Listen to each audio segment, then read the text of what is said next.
Ending diagonals come in all shapes and sizes, and to be honest, they can be a difficult pattern to nail the exact point of the reversal.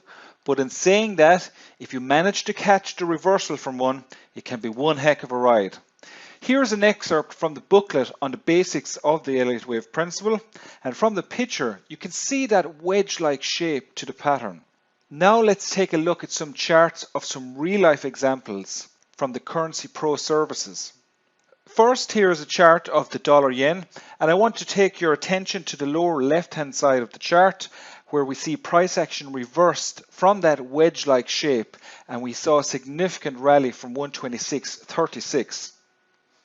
Now here is a chart from my trading platform that shows the actual pattern that the ending diagonal was part of. It was the C wave of a flat pattern. So the 5-wave pattern for the C wave of the flat took the form of an ending diagonal.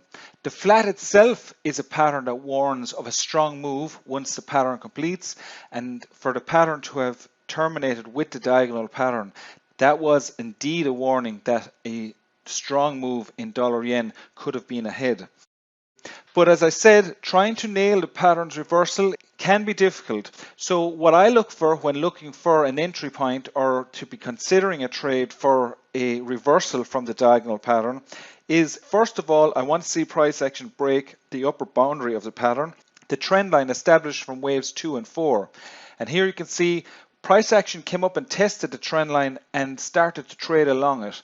It then started to move higher. From there, we want to see price action trade above the high of the previous 4th wave.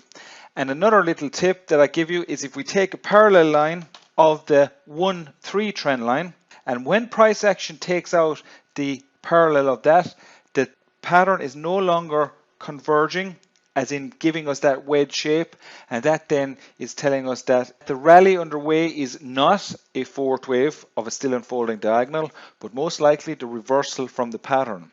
The ending diagonal often results in a swift and dramatic reversal, and we look for a minimum 100% retracement of the pattern, which here in this case was 131.34.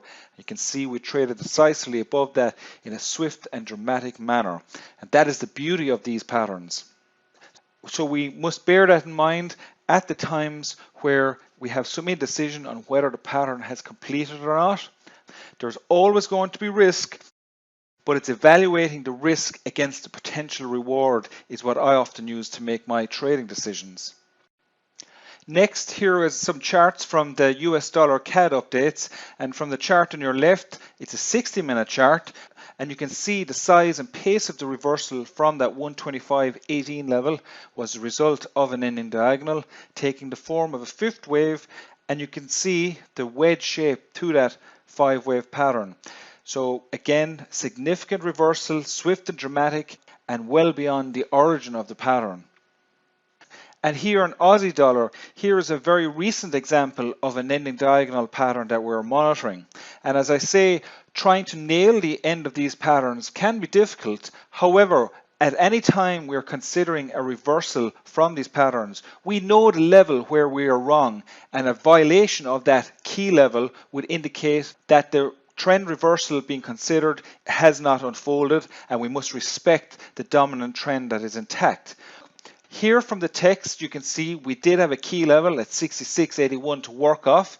At this juncture, it's possible that the ending diagonal has ended, and we now want to see price action trade in an impulsive manner, just like you saw in the real-time examples, but ultimately from the text that R.N. Elliott gave to us with the guidelines of the swift and dramatic reversal from this trend terminating pattern. So in this case, the next step is for price action to trade above the highs of the wave B triangle, trade above the upper boundary of the diagonal, the 2-4 trend line, and then trade above the high of the previous 4th wave at 68.74. And a few sessions later, we can see that price action is rallying higher in an impulsive looking manner. It is indicating that we do have a reversal underway, possibly an ending diagonal, but at this juncture, we do have quite a bit of distance to travel to make a 100% retracement of this pattern, which originated at 72.83. We'll be keeping a close eye on Aussie dollar. And as always, keeping our eyes wide open for one of my favorite trading opportunities, the ending diagonal pattern. I hope you've liked this video. My name is Michael Madden. I look forward to speaking to you again soon. Thank you for watching.